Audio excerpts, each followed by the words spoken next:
Just before we dive into today's episode, just wanting to give you a heads up that this podcast discusses sensitive topics, including suicide and the harms associated with social media. This content may be distressing for some listeners, and if you or someone that you know is struggling, we encourage you to seek support.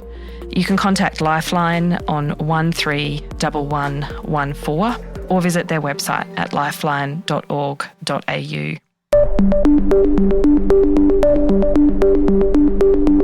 Hi, I'm Johanna Weaver, and you're listening to Tech Mirror, a podcast that talks about how humans shape technology and how technology is shaping our society. Hi, listeners. I'm super excited to be back with you today. I wanted to start with an acknowledgement that Tech Mirror has been a little, shall we say, sporadic this year. I want to thank our very many listeners who've reached out to us to find out what's going on and also, more importantly, to demand more episodes. We really appreciate you noticing. We love your interest in all things tech policy and also your support. I can't go into it right now, but I can drop a little teaser for you that we will be making a very exciting announcement really soon, which will help explain why my attention has been a little bit diverted. The news is big and we can't wait to share it with you. Another thing that I can't wait for, to go for a lame segue, is this conversation with Casey Mock, who's the head of policy at the Centre of Humane Tech. Casey, thank you so much for joining us today. Thank you so much for having me. I'm so excited for this. Now, I'm pretty sure that most of our listeners will know the Centre for Humane Tech, but could you just maybe do a brief contextualisation of what the Centre is, what it does, and also how you came to work at the Centre? Great. Yeah, thank you. So the Center for Humane Technology was founded by Tristan Harris, Aza Raskin, and Randy Fernando. Tristan, most people are familiar with him from his appearance in the film The Social Dilemma, and he was an ethics engineer at Google roughly 10 years ago and was dissatisfied with the company's reaction to many of the problems that he had identified about the, downstream negative impacts of monetizing people's attention. And so the Center for Humane Tech originally was called Time Well Spent and was focused on ensuring that the time that we spend on our devices and the time that we spend online is productive time rather than having our attention harvested. And that morphed into what we have now at the center, which is a US-based nonprofit, and we work on social media issues, AI issues, and really a design-centered approach by trying to ensure that we get products that are designed for humans rather than for capturing and monetizing our attention. A lot of symmetry there with the mission of the Tech Policy Design Centre. And for you, Casey, a little bit about your background for the listeners. So I'm an attorney by training. I was in-house as a lobbyist for Amazon for 4 years. Actually, my prior experience was at a distance with Australia, but back when you all first proposed the inbound parcel tax, I believe about 10 years ago, I worked on that issue. And I've worked for a Democrat governor and a Republican governor. So most recently, Tim Walz, who your listeners may recognize that name as Kamala Harris's VP nominee. I was a budget policy advisor to him. My story with this technology, though, actually goes back much further than that. I was a Peace Corps volunteer in Moldova back in 2009 and 2010, still early days of social media. And my mind was blown when I was there because my students, I taught 12th grade, were all on this platform called Odnoklasniki, which is Russian for classmates. And it struck me how differently that product was designed from the social media that we got in the US. In particular, it was designed in such a way to incentivize particularly young women to post scandalous photographs of themselves online because other users of the platform would kind of rate people's attractiveness and you would use cell phone credits to buy extra votes. And so it was this really bizarre monetization of, young people that I saw happening. And it was really baffling to me how it got to where it was so different from our platform today. And so that's where my own, personal journey with thinking about incentives and design started from was way back then. And how technology can be made differently, right? That Exactly. We actually have that power. So, Casey, in September, the Centre for Humane Technology released the framework for incentivising responsible artificial intelligence development and use. Now, this is essentially looking at liability in the context of artificial intelligence. And this is something that listeners of the pod have heard me bang on about several times. And I'm constantly surprised by how little attention liability receives in the context of regulation of artificial intelligence. So first of all, congratulations on what is an incredible piece of work. I'm really heartened to see that coming out. Can we speak a little bit about what the product liability harm approach is? And then we'll sort of delve into some of the criticisms that we may hear about that or critiques we've heard about it, and particularly what this means in the Australian context. So to set it out really specifically, maybe we start with what actually is liability, and then we'll talk about the Centre for Humane Tech's proposal. Thank you. I guess great minds think alike. So our proposal first, we arrived at it, I think, in two ways that I think are important. Number one is, how do we really change the incentives that the companies are facing when they develop and, most importantly, deploy this technology out into society? And two, what can realistically overcome our political logjams that we have in the U.S. and some legal and constitutional problems that are specific to the U.S. And so the product liability approach really ticks all of those boxes for reasons that we can discuss too. To talk about what the approach is, it applies this body of long-standing law in the U.S. that's been around for about a little over a century, that if you make a product and you put it into the stream of commerce and it's defective and it hurts someone, you should be accountable for that. It comes out of common law considerations and actually contract law because, way back when, a century and a half ago to 2 centuries ago, typically you had a direct contract with someone that you were purchasing a good from, right? Like you knew the person that manufactured the item that you were the purchasing. Bottle, which had a snail in it, Donahue and Stevenson, for those of you who are the nerdy lawyers in the room, but keep going. And so products liability law really came out of the Industrial Revolution, where all of a sudden people were being offered products in the market that they didn't know who made it. Yeah. There was no sort of chain of privity of contract, to use another sort of nerdy legal term there. And so if you ultimately were hurt by the product, you had no way to hold someone accountable for maybe choices that they had made that were avoidable, were foreseeable, that ultimately led to you getting hurt. And so we're really leveraging this longstanding concept and updating it for today. I think importantly, one hurdle we have to overcome is that AI and social media in particular, they're not things that you can touch and feel like a car or, any other sort of physical product that product liability traditionally applies to. But ultimately, that same story about us not really having a clear chain of privity with the end user and the person who made the thing is really the problem that we're seeking to solve here. Yeah. And I think, that's a well-established body of law in the US. For the non-lawyers that are listening in Australia, it's also a very well-established body of law here in Australia, but also, throughout the world. And so the specific proposal that you're talking about, can you talk us through the elements of the proposal for the Centre of Humane Technology? It's in the form of a bill that you're proposing that the US Senate adopts. What are the elements of that piece of legislation? So right now we just have the white paper, but we're in the process of drafting legislative text that will correspond to that, and then we hope we can find some sponsors in the Senate to introduce in the new Congress.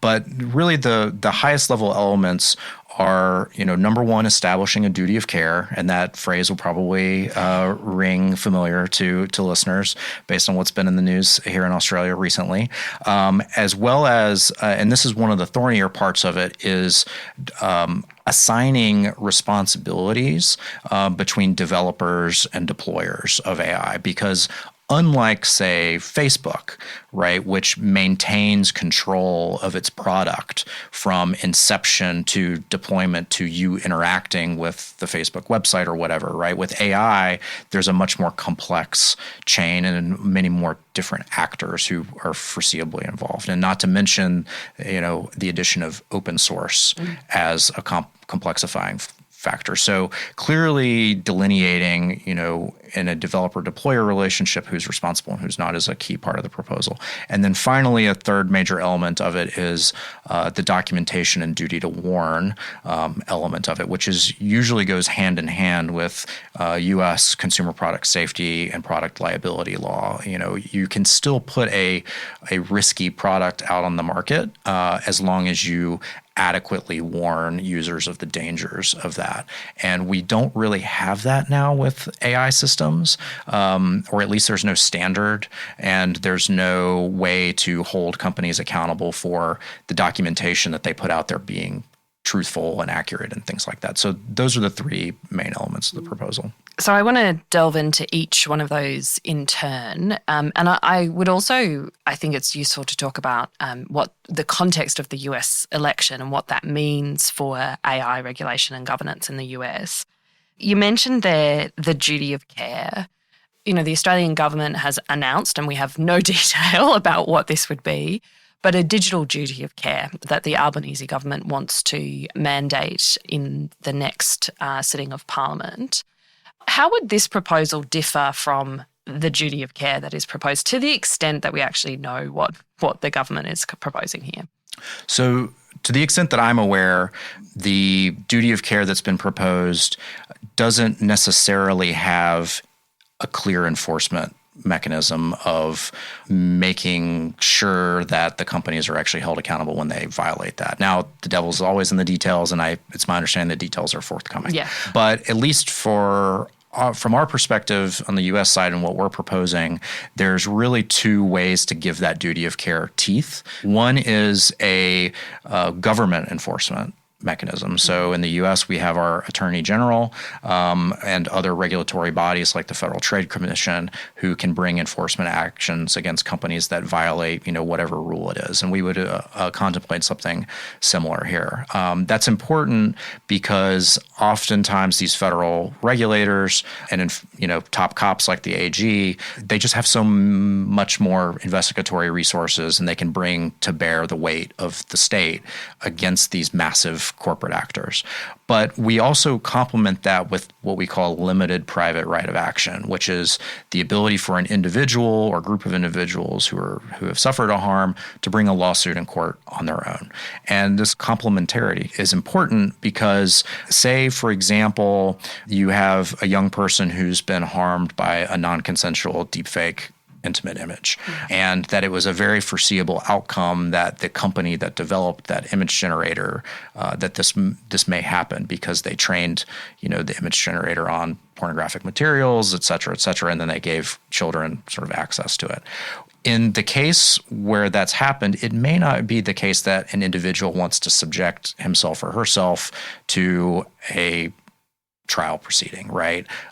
We see this in cases of sexual abuse, right? And so in that case, it would be much better for the government to bring that enforcement mechanism. However, on the flip side of that, there may be cases that would otherwise fall through the cracks because ultimately these enforcement agencies, they're bureaucrats and politicians, and they can't be everywhere all at once. And so having the balance to where individuals can get redress when they're hurt and not necessarily depend on a politician or a bureaucrat to come to their defense, but then also where you have the weight of the government there as a backstop, those two things working together is an integral and crucial part of the approach. So when we're looking at enforcement, I think particularly in the context of the role and the leadership role that the US plays, how likely do you think it actually is that this type of framework will actually pass through the US Congress, the US Senate, given Donald Trump's election and given his pick for head of FCC and, the rumours that he would be looking to repeal the AI executive order and these types of things? I ask that partly out of interest for the political dynamics, but also because it has real impact here in Australia about whether or not this is something that we can be looking to rely on as a means for enforcement ourselves. So regardless of who was going to win the election and regardless of who is going to be in control of Congress, any sort of legislation is a tall order for a variety of reasons. In general, our institutions in the U.S. are very brittle. We have a vetocracy now. We have so many checks and balances compared to, say, what you all have here in Australia or even in the UK. It's just hard to get anything done. And so just setting that aside for the moment, there's, this sense that or the narrative that's out there is that the Trump administration is going to be extremely deregulatory.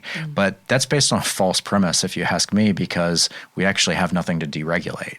And what's happening instead, and unless something changes, will continue to happen, is that de facto the tech companies are setting tech policy because they're deploying these products out in the world and forcing us all to live with it, regardless of whether we wanted that thing or not.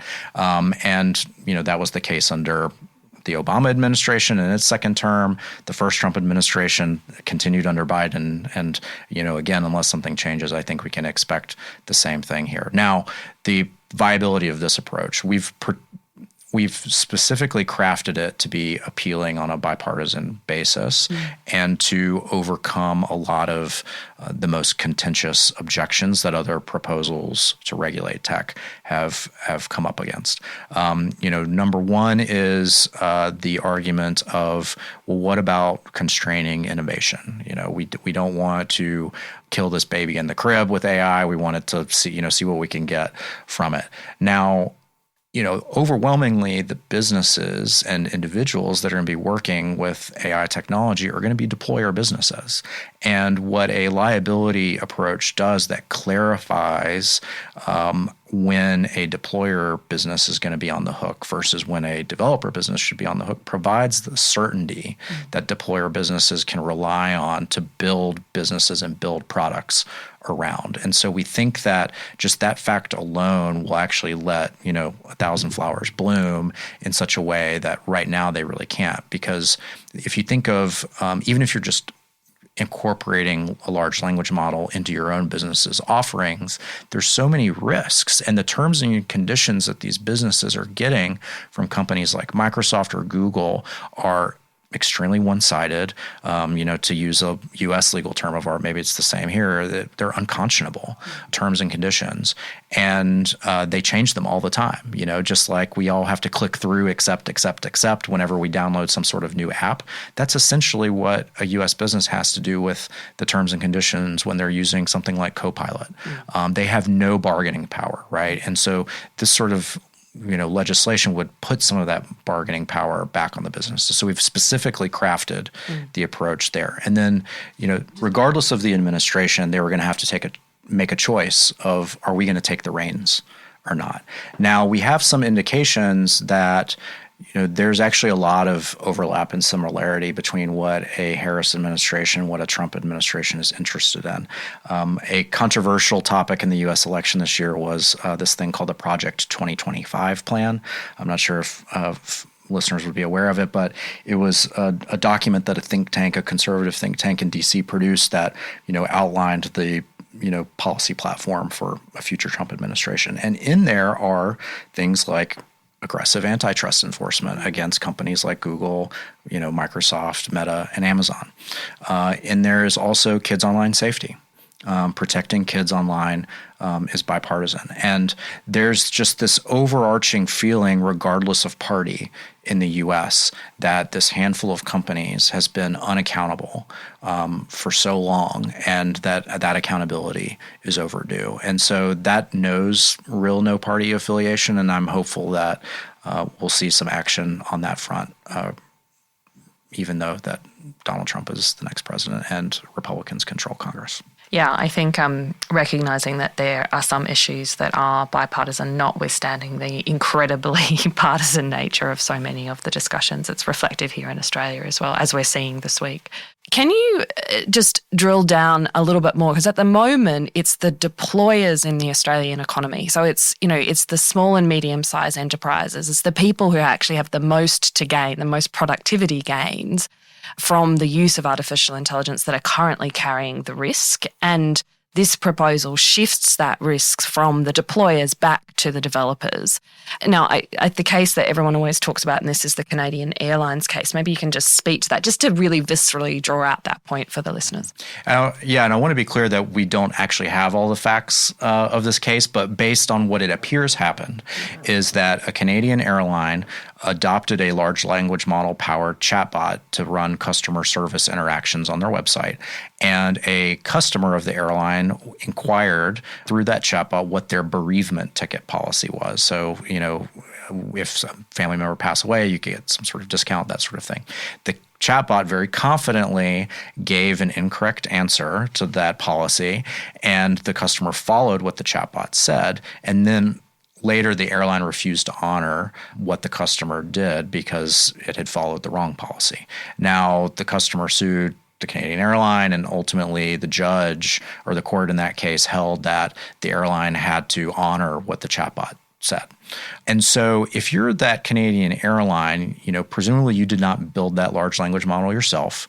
It was probably fine-tuned or trained on the corpus of the airline's policies, but overwhelmingly, the black box, before it even got to the airline, it overruled whatever that fine-tuning was. And so in that case, it's clearly the responsibility of the original developer who was not properly incentivized to make sure that what the chatbot was going to say was an accurate reflection of the company's policies.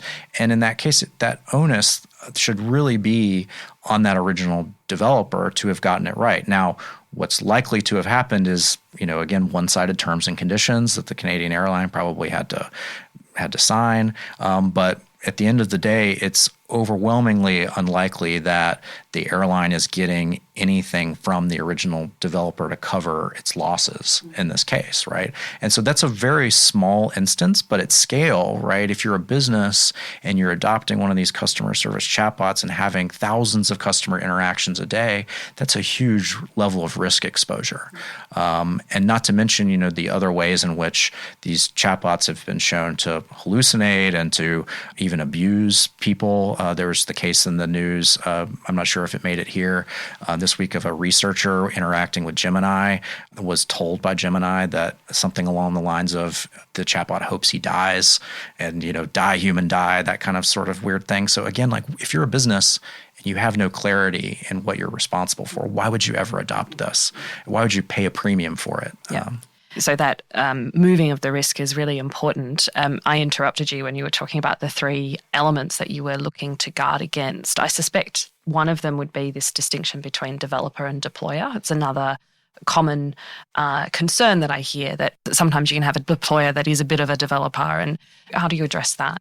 I think it's one of the beauties of the approach, because if you compare to a regulatory approach like, say, the EU is taking, they're really heavily reliant on a kind of precautionary principle, and they're betting that we understand enough about how this is going to play out in different fact patterns to be able to craft a very detailed legislation covering everything. And what our approach does instead is that it acknowledges that this technology is going to continue to develop, that the fact patterns of relationships between developers and deployers are going to become increasingly complex, and rely on this institution that we have that's designed to adjudicate complex fact patterns, a court. And so really it isn't meant to be overly detailed, but instead puts it in terms of, did the deployer substantially modify the product so that it became something new that the original developer thus should not have any sort of responsibility over. And so by just putting it in those terms, and I'm being very broad here, but it really sets up a court to analyze case by case. Okay, is the developer responsible here, or is the deployer responsible here? And some other things that we've also done is put some carve-outs in there for particularly small business deployers, and then people who are using products that are commercially available off the shelf with no additional sort of fine-tuning or anything like that. So if you just take a product as it's offered, incorporate it into your business, accept the terms and conditions, and use it within the terms and conditions, like there's no universe in which you should be held responsible for that product going awry and harming someone, because as that deployer business, you didn't really do anything there, right? It ultimately all goes back to the developer. Yeah. And to continue on my devil's advocate, I really do support liability, by the way. I'm just going through all of the criticisms that I hear. Another one is, well, we can't, as a developer, control the way this product is used. Now, I know that the law has some pretty strong answers to this question already. Does your proposal touch on, well, once it's shipped, we can't control how it's going to be used? That argument is, I would say, a bit of a distraction from the real issue of foreseeability, which is, again, like an older legal concept that we're relying on, and which is also helpful because it's something that courts are familiar with adjudicating, is this question of foreseeability, which is central to tort law, right? And so if a harm is foreseeable, you owe a duty to mitigate that harm. And that's ultimately the question here. Now, the way in which some of these companies are deploying these products out in the world, particularly when they're open sourcing these very powerful models, it's extremely foreseeable how they're going to be used and misused. And this puts the onus back on them to foreseeably consider that. So again, going back to the deepfake intimate image abuse example, if you're putting out there an image generator that's, say, meant to be used by students, children in an educational setting, it's very foreseeable that if you train that large language model on just whatever's available for free on the internet, that's going to have some content in it that is not appropriate for children and is likely to create some sort of harm down the road. Like, that is what we're talking about as an example of something that's reasonably foreseeable. And so you can imagine that if, some sort of liability law like this were on the books, the companies that are building and deploying those sorts of products would rethink their training, right? And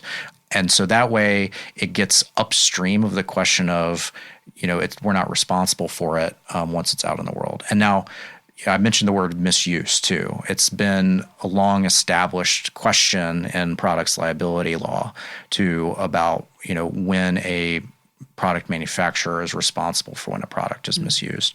The example I use is that of a hammer, right? A hammer is meant for hammering nails.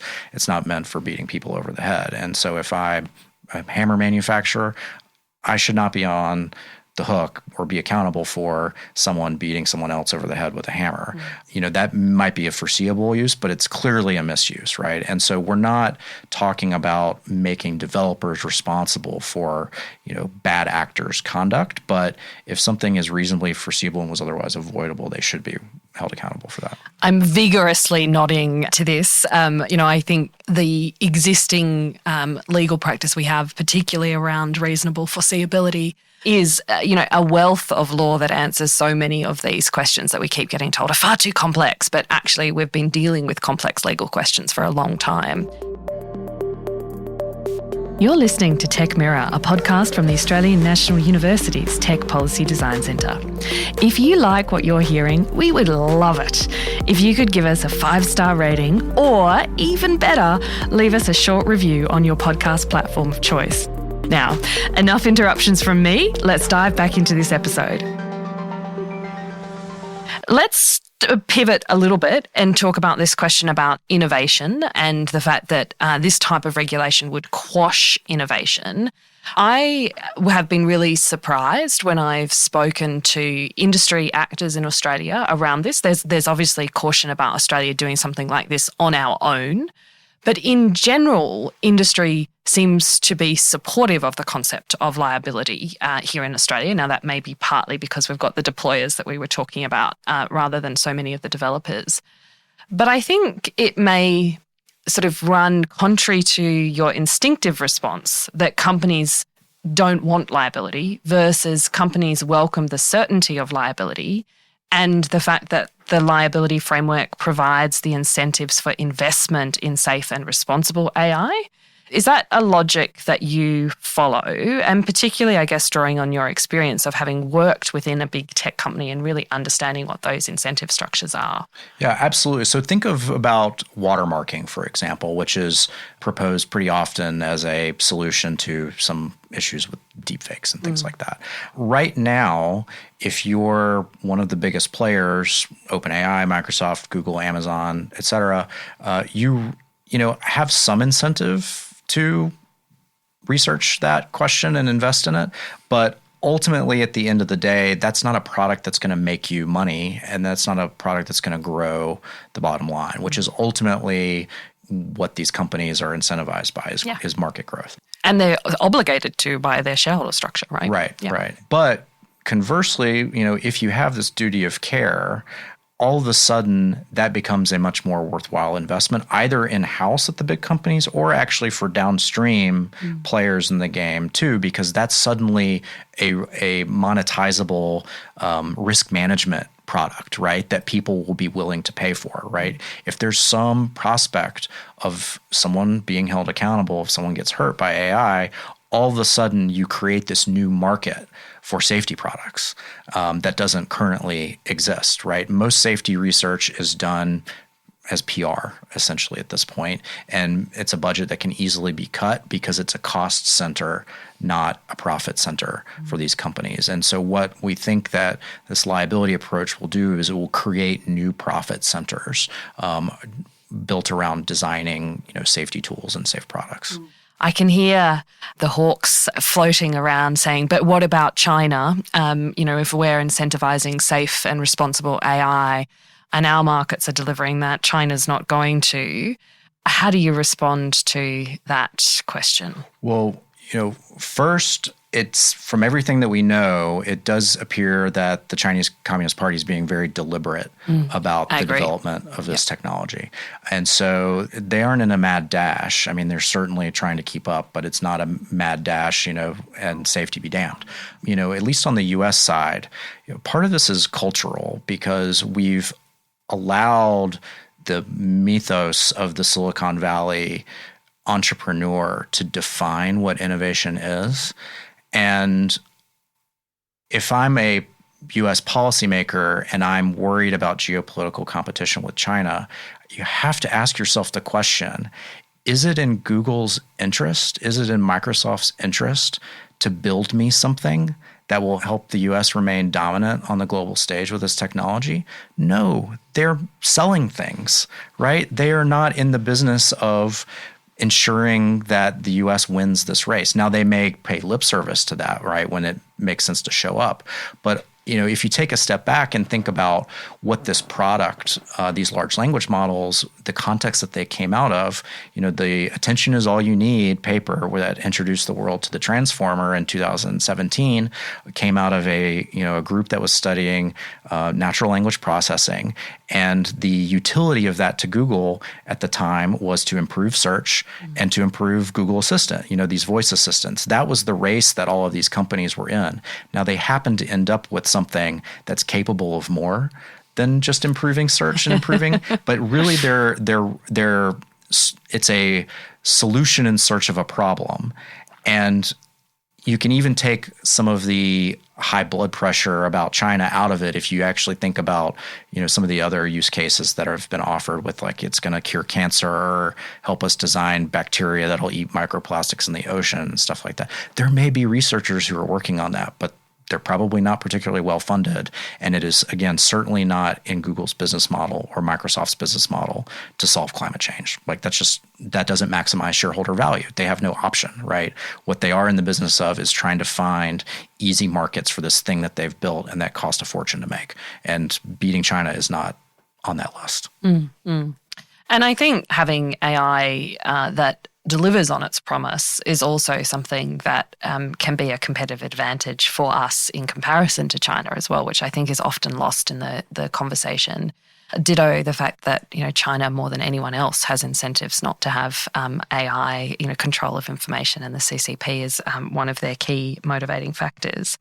You talked there about narratives, and I think one of the things that we really see in the conversations around tech policy is this inevitability narrative that, it's just going to happen. So get on board or get out of the way.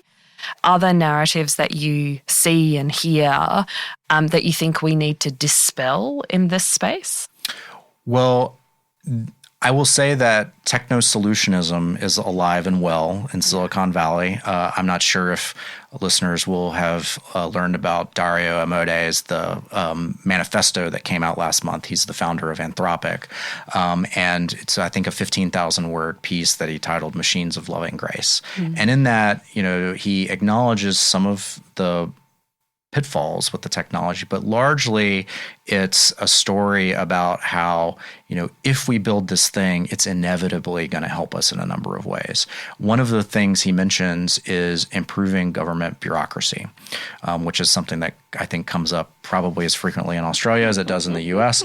And if you read that carefully, and especially if you have experience in government, it really rings hollow as the dreams of someone who doesn't actually understand how government works.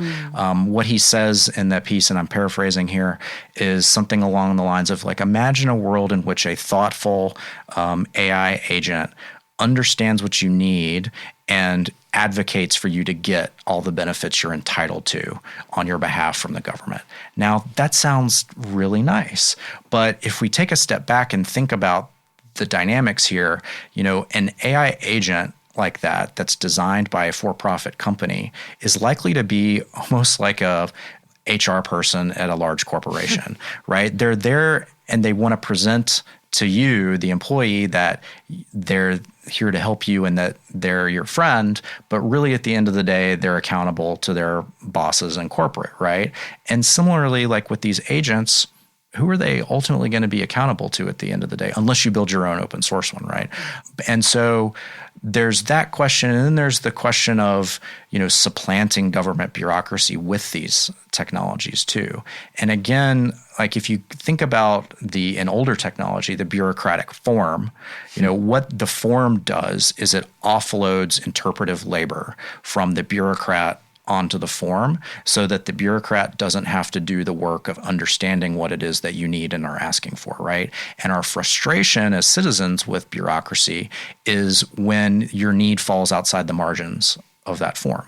Now, if we just supplant that form with an AI chatbot that, again, is built by a different master, is it actually going to help with that problem of interpretive labor?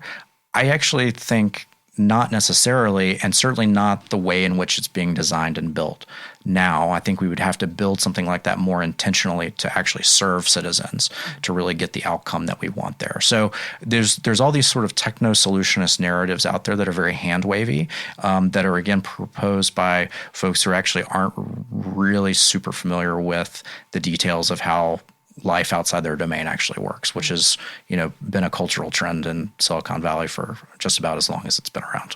One of the things that we really pride ourselves on at the Tech Policy Design Centre is that, we actually need government in the room. We need industry in the room. We need civil society in the room. We need academia. And no one sector is going to be able to solve these problems because we all bring very different perspectives.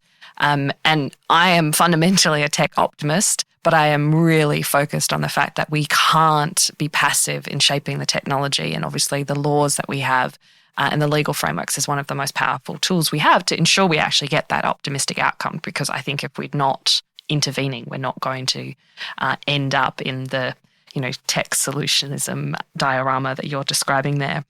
One of the other important things and ways that the Centre for Humane Technology is progressing this space is through a court case that you are working on with Megan Garcia in relation to character AI.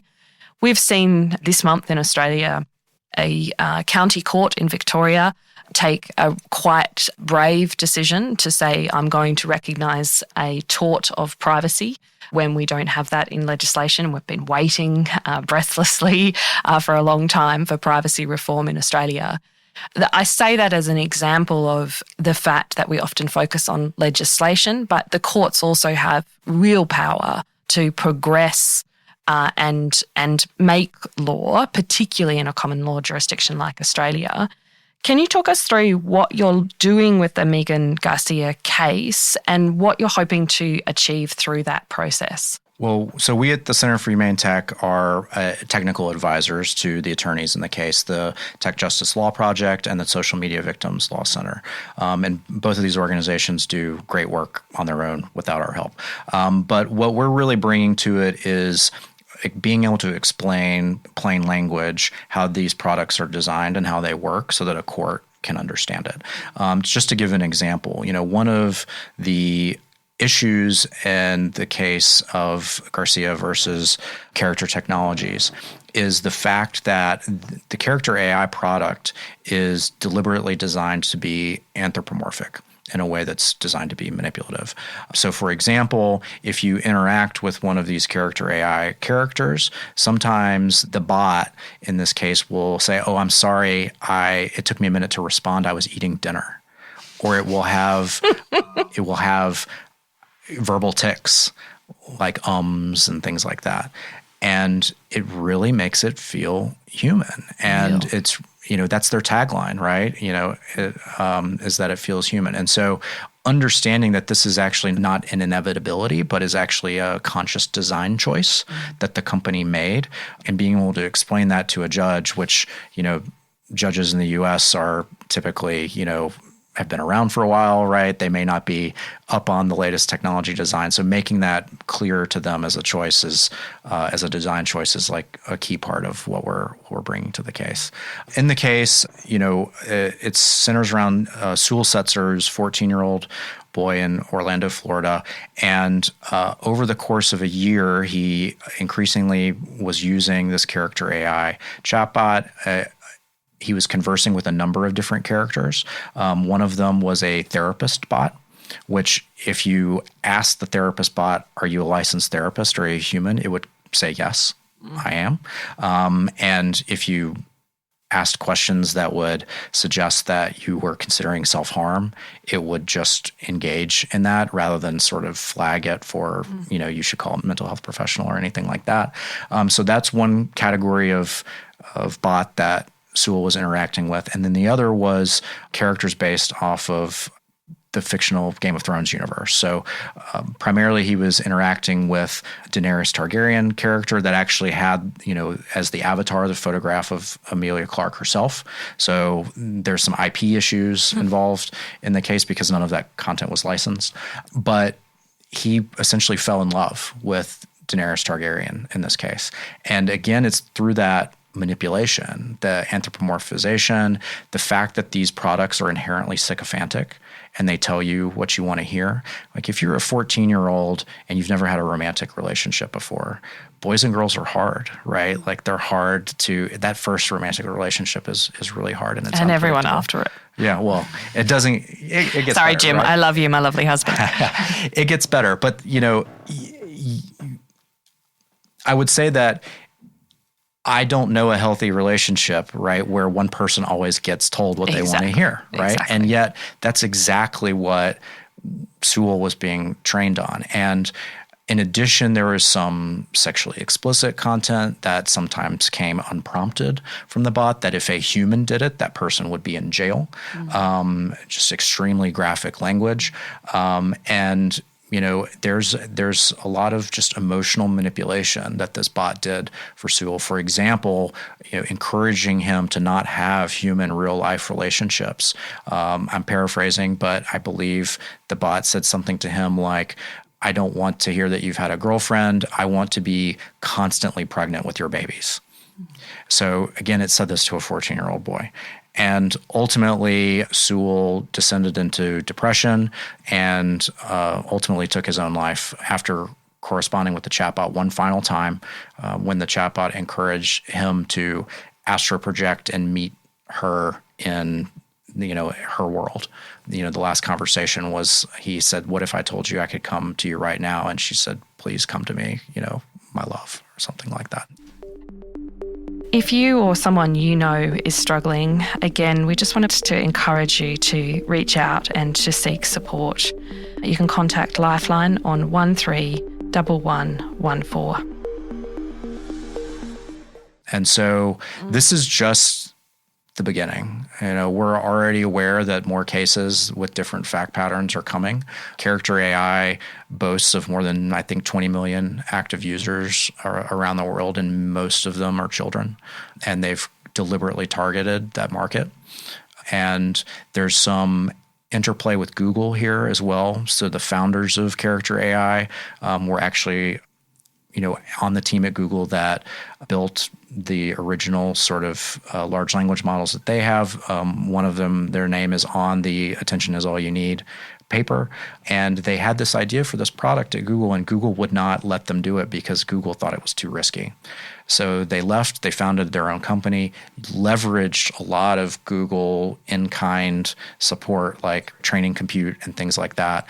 And then just this past August, the founders were actually acqui-hired back into Google. Right now we're, as listeners may know, that the Department of Justice in the U.S. is investigating Google and is in court over some antitrust complaints. And this has really put a damper on traditional methods of acquiring smaller startups that the largest companies have. And so instead of acquiring them in a traditional way, they've resorted to something that we call an acqui-hire, which is where they will license the technology that was created by the startup, hire the founders and the key personnel at a hugely significant dollar amount, and essentially absorb that company into their own without actually ever having to buy the company, which helps them avoid regulatory scrutiny in that way. And so that seems to have been what's happened in this case as well. So Google is also named as a defendant in this case, and as well as the founders themselves. And that's actually a rarity. I presume Australian law is similar to the U.S. in that it's actually very difficult to go after business executives if they're inside a corporation, and we have to do what's called piercing the corporate veil. And this is usually allowed in cases of fraud, and where the executives at the organization simply use the corporation as a shell to represent their own interests. And so there's some indication that may have been the case here as well. So the founders of Character AI are also named as defendants. And so what are you hoping will be achieved through this case? And then I guess the counter question to that is, how would the liability framework help prevent this case?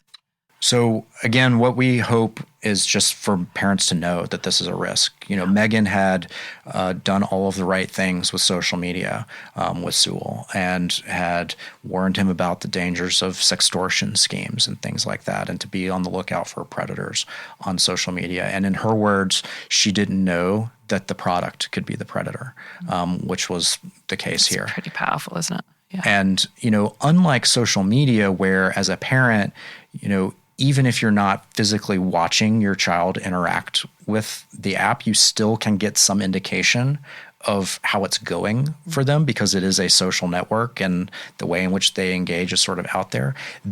Because you're not actually interacting with a person, there's no way for a parent to monitor that, or even be aware that the child is even using this app.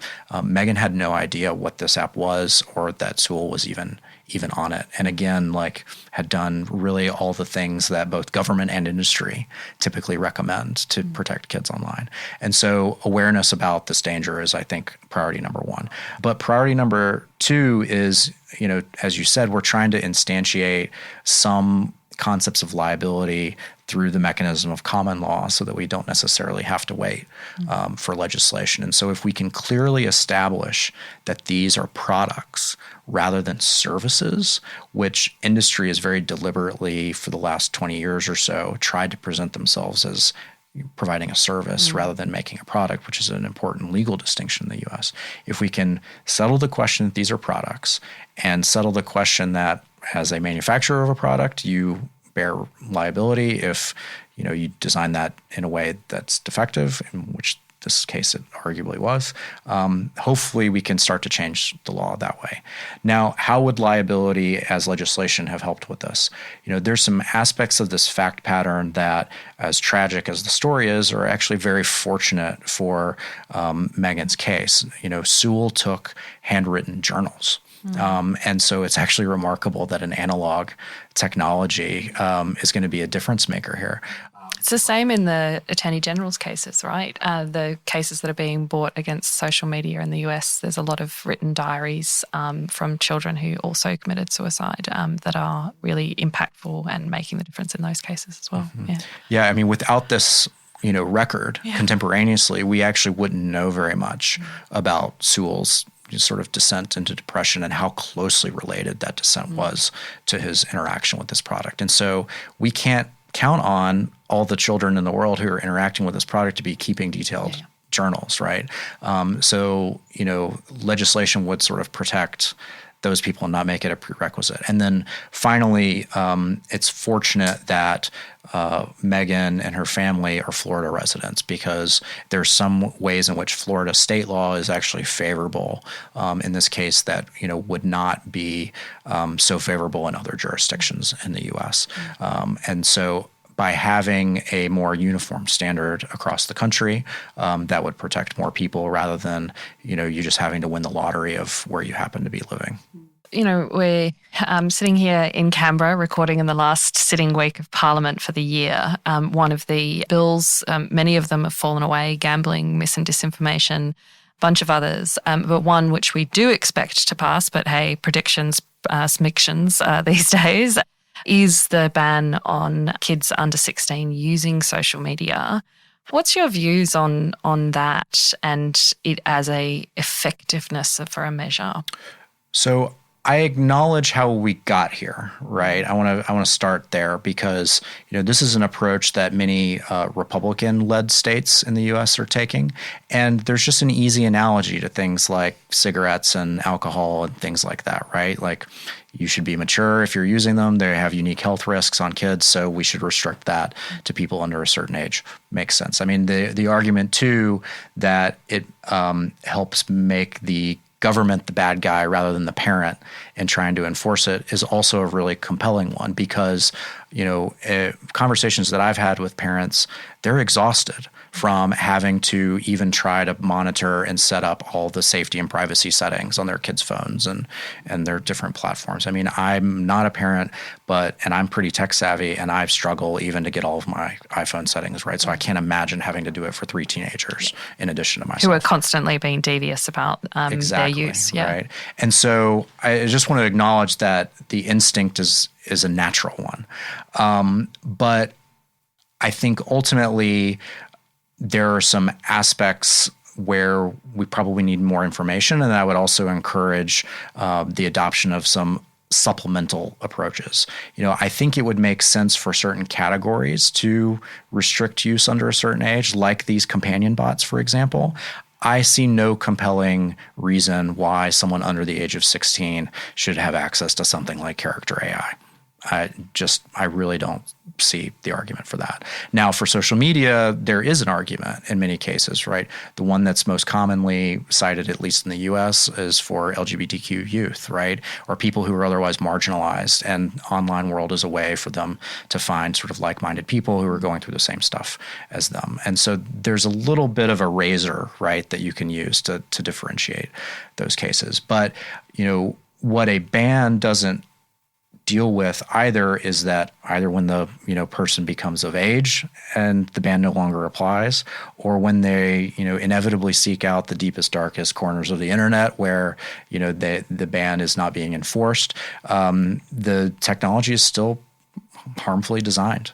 And so a design-centric solution that resembles something like the UK's age-appropriate design code, or what we've tried to get passed in some US states called the Kids Code, which requires some features to exist by default if you are going to market your product to children and have children be foreseeably using that product, like banning geolocation, ensuring that strangers can't message a child, and banning dark patterns, for example, that are very manipulative. These are things that are design elements that I think make sense to associate with an age, and because they're things that ultimately, too, will all actually benefit from the changes that result from those things. Yeah, I agree. I think I commend any effort in this space, but I think this is an example of a whack-a-mole partly driven by an election cycle that isn't actually going to address the systemic harms that we need to. So we need systemic change to be able to actually do that.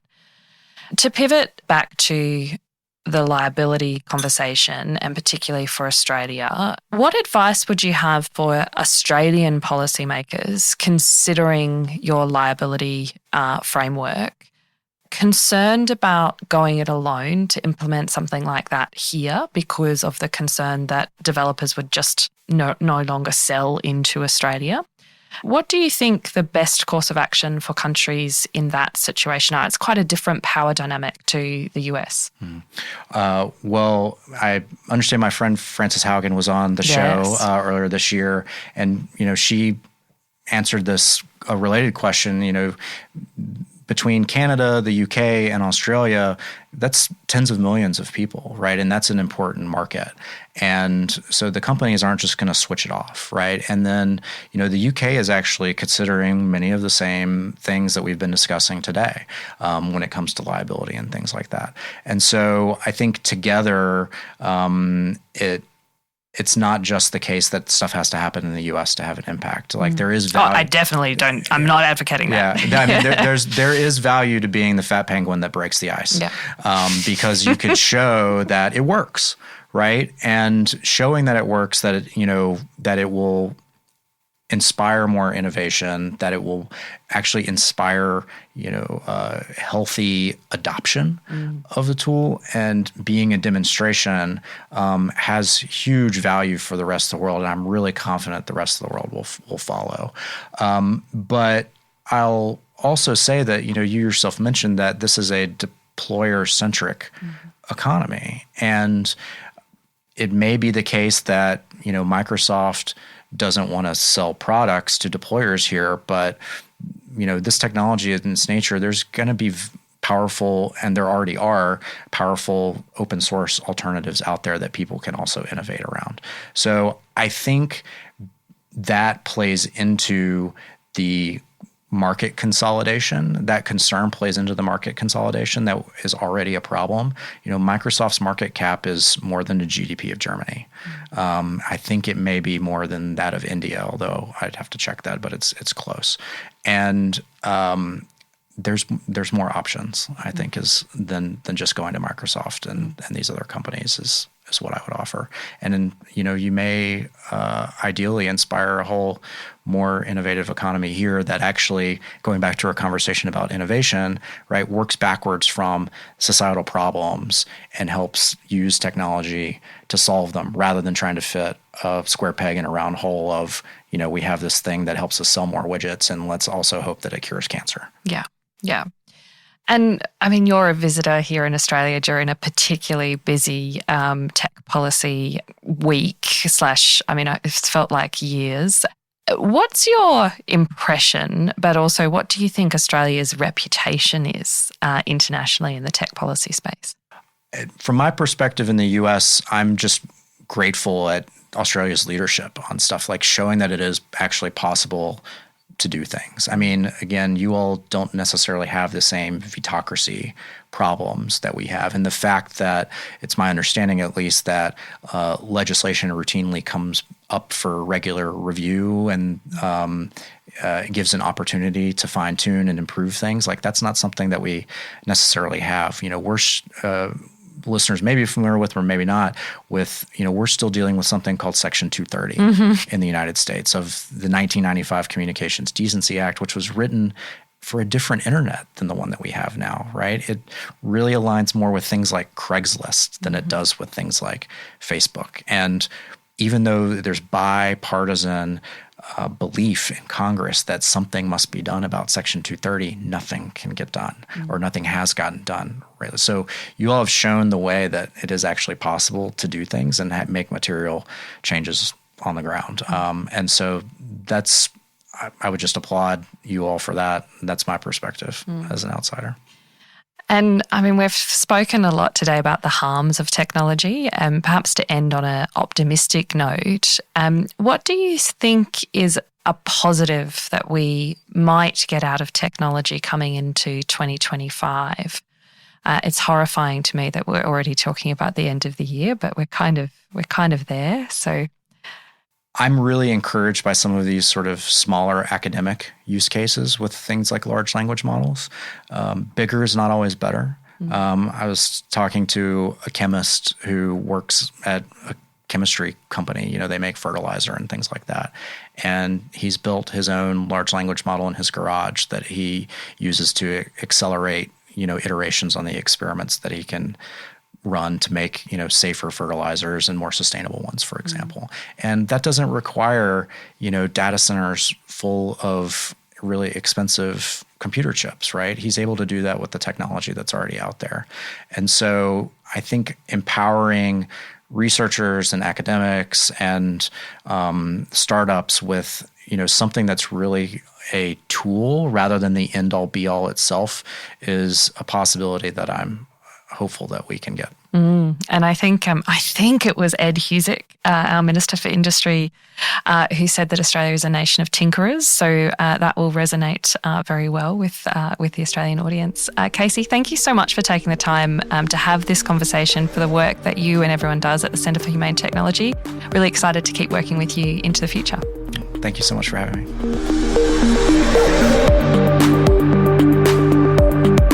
Tech Mirror is a podcast of the Tech Policy Design Centre at the Australian National University. This episode was recorded on Ngunnawal lands with sound engineering by ANU Studio. Amy Denmead provided invaluable research support.